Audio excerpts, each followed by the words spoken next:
हर हर महादेव। इस वर्ष 2026 में 3 अप्रैल से बैशाख महीने का प्रारंभ हो जाएगा। यह महीना 1 मई तक चलेगा। 3 अप्रैल से 17 अप्रैल तक बैशाख कृष्ण पक्ष तथा 18 अप्रैल से 1 मई तक बैशाख शुक्ल पक्ष रहेगा। इस महीने में बहुत सारे पर्व त्योहार पड़ेंगे। आइए हम सभी के बारे में जान लेते हैं। बैशाख के महीने में पूरे बैशाख मास का व्रत होता है, यम नियम संयम होता है।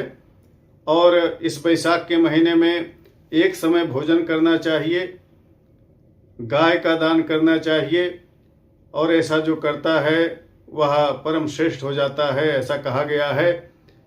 बैशाख मास में पौसरा का दान करना चाहिए, जगह जगह पर प्याऊ लगवाना चाहिए। जो अशक्त लोग हैं उनको जल दान घट दान करना चाहिए, छत्र छाता का दान करना चाहिए, पंखा का दान करना चाहिए। यह सारे कार्य आप इस बैसाख महीने में कर सकते हैं, प्रतिदिन कर सकते हैं। इस पूरे बैसाख मास में भगवान विष्णु जी की आराधना पूजा करनी चाहिए। तुलसी पत्र से भगवान का आप अर्चन करें, पूजन करें, उनका सहस्त्र नाम से अर्चन करें। और अश्वत्थ वृक्ष अर्थात जो पीपल का वृक्ष है उसके मूल में जल दान करना चाहिए। पूरे बैसाख मास में अगर आप यह कृत्य करते हैं तो यह बड़ा ही पुनीत कार्य होता है, इससे पुण्य उत्पन्न होता है, आपकी मनोकामनाएं भी पूर्ण होती हैं। तो ये सारे कार्य आपको बैसाख मास में करने चाहिए। 5 अप्रैल को संकष्टी श्री गणेश चतुर्थी का व्रत किया जाएगा। यह सारे संकटों को नष्ट करने वाली चतुर्थी होती है। भगवान गणेश जी की कृपा पाने के लिए संकष्टी गणेश चतुर्थी का व्रत अवश्य करना चाहिए। यह सभी महीनों के कृष्ण पक्ष में पड़ती है और बहुत ही उत्तम व्रत है। इसमें भगवान गणेश जी की पूजा करनी चाहिए और रात्रि में जब चंद्रोदय हो जाए तब चंद्रमा की भी पूजा करके गणेश जी और चंद्रमा को अर्घ्य प्रदान करना चाहिए। इस दिन रात्रि में 9:21 पर चंद्रोदय हो रहा है, तो स्थान विशेष से कहीं पर इसमें थोड़ा सा ऊपर नीचे हो सकता है, लेकिन इसी के आसपास हर जगह चंद्रोदय होगा। तो आप जब चंद्रोदय हो जाए तब पूजा करके अर्घ्य दे करके इस व्रत का समापन करें। 13 अप्रैल को बरूथनी एकादशी का व्रत किया जाएगा। यह बड़ा ही पुनीत व्रत है। एकादशी का जो व्रत है, इसी दिन स्वामी वल्लभाचार्य जी की जयंती भी रहेगी। तो इस दिन आप भगवान विष्णु की पूजा करें, आराधना करें, एकादशी व्रत कथा का श्रवण करें और विष्णु के निमित्त दान करें।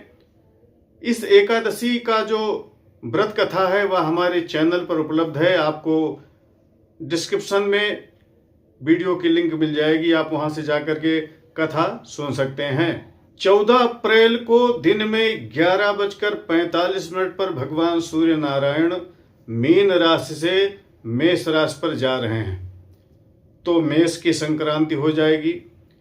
इस समय से खरमास का समापन हो जाएगा और इस संक्रांति का जो पुण्य काल है वह प्रातः काल 7:45 से प्रारंभ हो जाएगा, जो कि अपराह्न 3:45 तक चलेगा। इस पुण्य काल के मध्य में आप हरिद्वार में स्नान करें और काशी में असी संगम पर स्नान करें। यहाँ का विशेष पुण्य कहा गया है। इसमें स्नान के साथ साथ दान करें, गोदान करें, सतुआ का दान करें, छत्र का दान करें, व्यजन का दान करें, जलघट का दान करें, वस्त्र का दान करें, उपाना का दान करें। यह सारे कृत्य इस संक्रांति में करने चाहिए। और इसी संक्रांति के साथ साथ जो खरमास है वह समाप्त हो जाएगा। भगवान सूर्य मेष के हो जाएंगे, तो जितने भी वैवाहिक इत्यादि मांगलिक कृत्य हैं और गृहारंभ, गृह प्रवेश है, मुंडन है, यज्ञोपवीत है, यह सारे कृत्य भी प्रारंभ हो जाएंगे। 15 अप्रैल को बैशाख मास कृष्ण पक्ष का प्रदोष व्रत होगा। इस दिन मास शिवरात्रि भी रहेगी, तो शिव का दिवस भी रहेगा, रात्रि भी रहेगी। प्रदोष काल भी रहेगा, तो बड़ा ही पुण्य का यह दिवस है। इस दिन अवश्य व्रत करें और प्रदोष काल में भगवान सांब सदाशिव की पूजा आराधना करें और उनसे अपने मनोरथ को कहें। निश्चित रूप से आपके सारे मनोरथ भगवान भोलेनाथ पूर्ण करेंगे, ऐसी आशा है। 17 अप्रैल को स्नान दान एवं श्राद्ध की वैशाख मास की अमावस्या रहेगी। इस अमावस्या में आप किसी तीर्थ में जाकर के स्नान करें, वहां पर दान करें और अपने पितरों की तृप्ति के लिए श्राद्ध करें, तर्पण करें, अन्नदान करें, आमान्न दान करें। तो अमावस्या को आप अपने पितरों की तृप्ति के लिए किसी भी अमावस्या में हकार कर सकते हैं। तो वैशाख मास की जो यह अमावस्या है, यह बड़ी पुण्यदायी है, क्योंकि इस पूरे महीने में व्रत पड़ते रहते हैं, होते रहते हैं। तो आप लोग इस दिन स्नान दान और श्राद्ध कर सकते हैं। 19 अप्रैल को प्रदोष काल में भगवान परशुराम जी का अवतार होगा। इस दिन परशुराम जयंती मनाई जाएगी। तो भगवान परशुराम के निमित्त इस दिन व्रत करें, उत्साह करें और अपने धर्म कर्म पर चलने का वचन लें, व्रत करें। 20 अप्रैल को वैनायकी श्री गणेश चतुर्थी रहेगी और इसी दिन अक्षय तृतीया भी रहेगी। इस दिन अक्षय तृतीया का भी व्रत किया जाएगा। अक्षय तृतीया अक्षय पुण्य को देने वाली कही गई है। इस दिन जो आप पूजा आराधना और धार्मिक कृत्य करते हैं, उसका अक्षय पुण्य आपको प्राप्त होता है। इस दिन किया हुआ जो आपका सत्कर्म है कभी नष्ट नहीं होता, वह बढ़ता ही जाता है। इस दिन जल कुंभ का दान, छत्र, व्यजन इत्यादि का दान करें, सागर में स्नान करें, भगवान विष्णु की चंदन से पूजा करें। इस दिन से भगवान बद्री विशाल केदारनाथ जी की यात्रा भी प्रारंभ हो जाएगी। यह कल्पादि का दिवस भी रहेगा और त्रेतायुग के आरंभ का दिवस भी रहेगा। तो यह दिन बड़ा ही पवित्र होता है और अक्षय पुण्य को देने वाला होता है। तो इसमें अपने जो मनोरथ को पूर्ण करने के लिए जो धर्म कार्य हैं उसे अवश्य करें। 21 अप्रैल को आदि जगत गुरु शंकराचार्य जी की जयंती मनाई जाएगी। 22 अप्रैल को श्री रामानुजाचार्य जी की जयंती मनाई जाएगी। तो इस वैशाख मास में जो साक्षात शिव के अवतार कहे गए हैं, ऐसे आदि जगत गुरु शंकराचार्य जी की जयंती 21 अप्रैल को पड़ रही है। तो इस दिन आप भगवान आदि शंकर की अवश्य पूजा करें। दूसरे दिन भगवान रामानुजाचार्य की जयंती होगी, उनकी भी आराधना आप कर सकते हैं। 23 अप्रैल को गंगा सप्तमी का व्रत किया जाएगा। इस दिन भगवती गंगा की उत्पत्ति कही गई है। तो इस दिन से गंगा जी की आराधना, स्तुति का पाठ, नित्य गंगा स्नान इत्यादि आप कर सकते हैं, उनका दर्शन कर सकते हैं, जलपान कर सकते हैं। इससे आपके सारे जो पाप ताप हैं वह मिट जाते हैं और भगवती गंगा की कृपा से अक्षय पुण्य प्राप्त होता है। 25 अप्रैल को सीता नवमी का व्रत किया जाएगा। इस दिन भगवती सीता का प्राकट्योत्सव मनाया जाएगा। इस दिन भगवती प्रकट होंगी और उनका जो यह प्राकट्योत्सव है वह धूमधाम से उनके जन्म स्थान जनकपुर में भी मनाया जाएगा। अयोध्या में भी धूमधाम होगा और भक्तगण इस दिन भगवती सीता के निमित्त व्रत करेंगे, उत्साह करेंगे। और भगवती सीता जो हैं वह आदि भगवती हैं, महामाया हैं।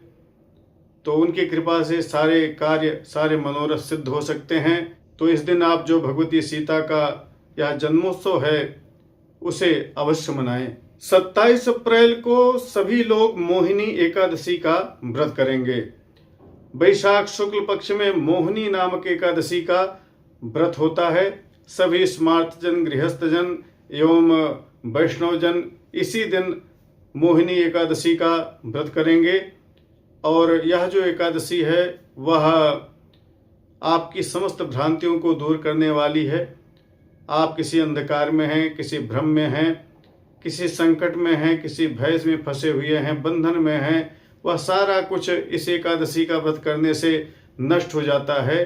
तो यह एकादशी परम पुनीत है और इसकी जो कथा है वह हमारे चैनल पर उपलब्ध है, आप वहां से जाकर के सुन भी सकते हैं। 28 अप्रैल को भगवान परशुराम जी की द्वादशी मनाई जाएगी, भगवती रुक्मिणी जी की द्वादशी मनाई जाएगी। 29 अप्रैल को वैशाख मास शुक्ल पक्ष के प्रदोष का व्रत किया जाएगा। इस दिन भी भगवान श्याम सदाशिव की पूजा आराधना की जाएगी। 30 अप्रैल को नृसिंह चतुर्दशी का व्रत किया जाएगा। इस दिन भगवान नृसिंह जी का जन्मोत्सव मनाया जाएगा, उनका प्राकट्योत्सव मनाया जाएगा। तो यह भी परम पवित्र दिवस है।